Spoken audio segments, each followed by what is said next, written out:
ਜਿਹੜੇ ਕਹਿੰਦੇ ਸੀ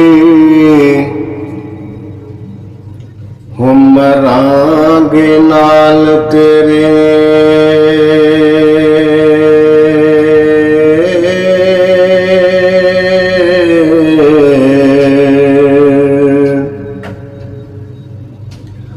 ਅੱਜ ਉਹਨਾਂ ਵੀ ਬਾਜ਼ੀਆਂ ਹਾਰੀਆਂ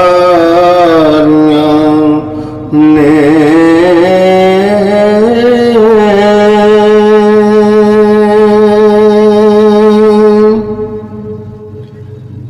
ਜਿਹੜੇ ਤੜਪਦੇ ਸੀ ਦੀਦਾਰ ਨੂੰ ਦਿਨ ਰਾਤੀ,